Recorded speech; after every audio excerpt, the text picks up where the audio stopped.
Okay, amigos, I am back. Let's get on with part 2 of The Leftovers.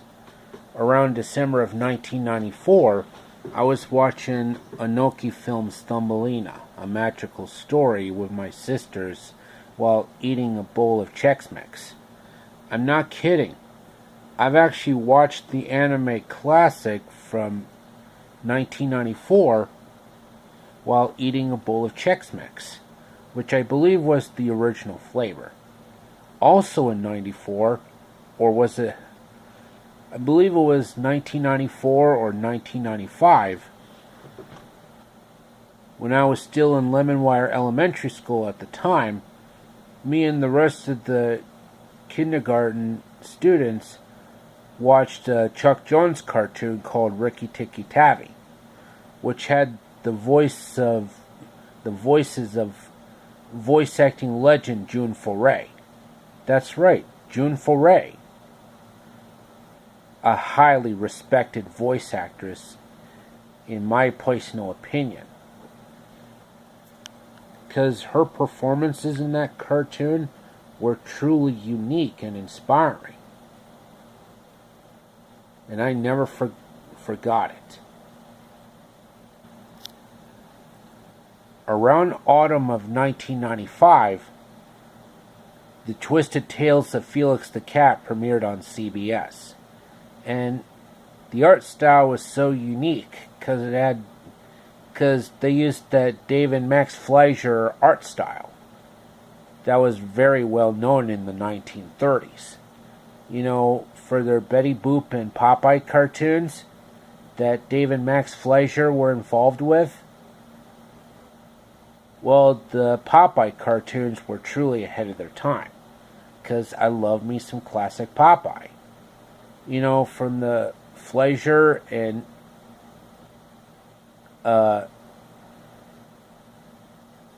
Famous Studios eras.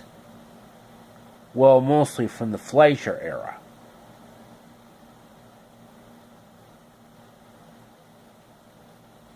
And that's a known fact. Because I love me some classic Popeye cartoons from the Max Fleischer era.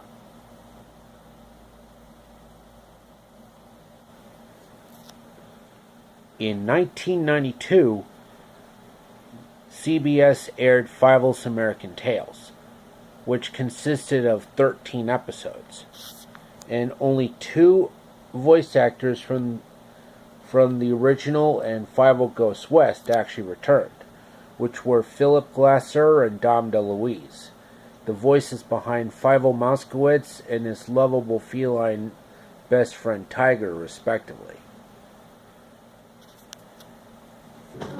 And of course, CBS also aired Disney's Raw Toonage on the network around that time period. Believe it. Date Bayo.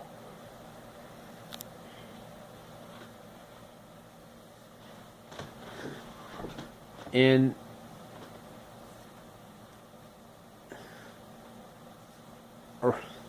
that was like long ago.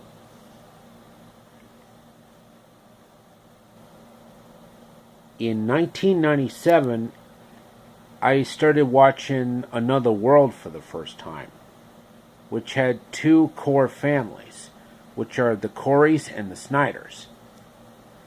And I believe that's where Kim Rhodes got her big start, where she played Cindy Harrison, I believe, on the show, long before she played Dylan and Cole Sprouse's mother on The Sweet Life of Zack and Cody.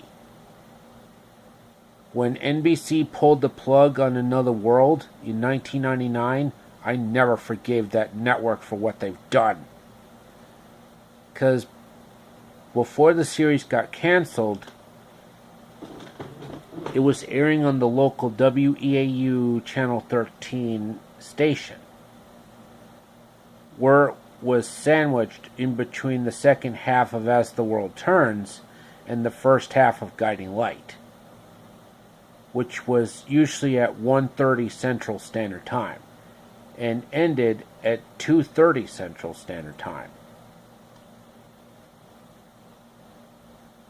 because that's what the state of Wisconsin uses, is Central Standard Time.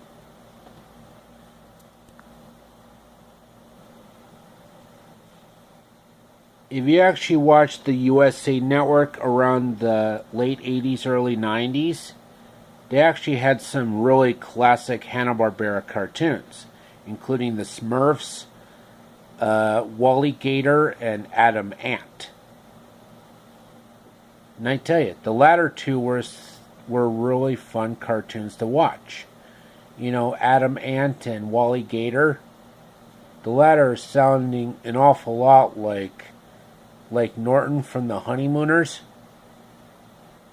which I believe was the inspiration for Barney Rubble from the Flintstones, another Hanna-Barbera staple. And so was the Jetsons, which was another Hanna-Barbera staple.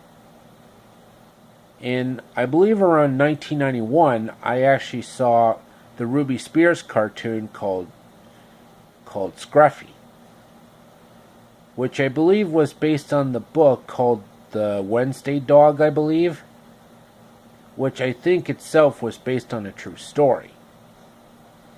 And the art style is pretty similar to Walt Disney's Lady and the Tramp, except it was done Ruby Spears style. And speaking of Ruby Spears, that's the same studio that brought us the Mega Man cartoon, with the voices of Ian James Corlett and Scott McNeil. The voices behind Mega Man and Proto Man / Dr. Wily, respectively. And it was co-sponsored by Capcom, of all companies. In 1993, I saw that one Grimm's Fairy Tale Classics episode titled The Coat of Many Colors. I don't remember much of the plot, but I do remember seeing some dancing in that particular episode. And I remember the tape all too well. It started off with the Kids Classics Home Video Presents logo, and then the show's opening credits, and then the start of the actual episode. Then after the episode ends, it has the show's end credits, and then the Saban gold plate logo, and then the Kids Classics Home Video logo. Trust me, I remember it. And also in 93, Care Bears and Teenage Mutant Ninja Turtles were still airing on television around that time, on the Disney Channel and CBS, respectively. And those two shows had some remarkable gems in their respective programs, like Dr. Brightenstein's Monster and Perils of the Pyramid in the former, and Attack of the 50-Foot Irma and The Legend of Koji from the latter. Trust me, I've watched Care Bears and Ninja Turtles many times, mostly Ninja Turtles, because it was usually on for an hour, just like Garfield and Friends at that time. In 1998, the Family Channel became Fox Family, and some of the shows that were airing on that channel were just reruns, like Pee-wee's Playhouse and Bobby's World, and of course Eek the Cat and the Terrible Thunder Lizards. The reason to watch Eekstravaganza, mainly because of the Terrible Thunder Lizards segment, which had a rockin' soundtrack by Dee Snider of all people, which I think was from the metal band Twisted Sister, I believe. And I also remember watching Space Goofs. In fact, they actually had a pasta based on that show, which of course was a long time ago.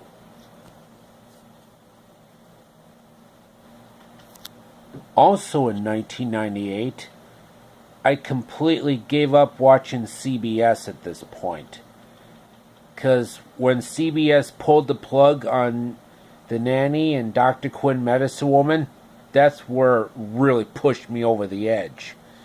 because CBS's golden age started in 1973 and in 1973 and ended in 1998.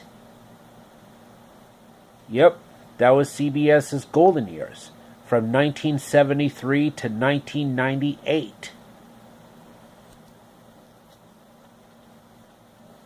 Okay, that should be enough for the video for today, folks. I hope you enjoyed it. Like, subscribe, comment. And as always, amigos, au revoir, auf Wiedersehen, sayonara, adios, and arrivederci.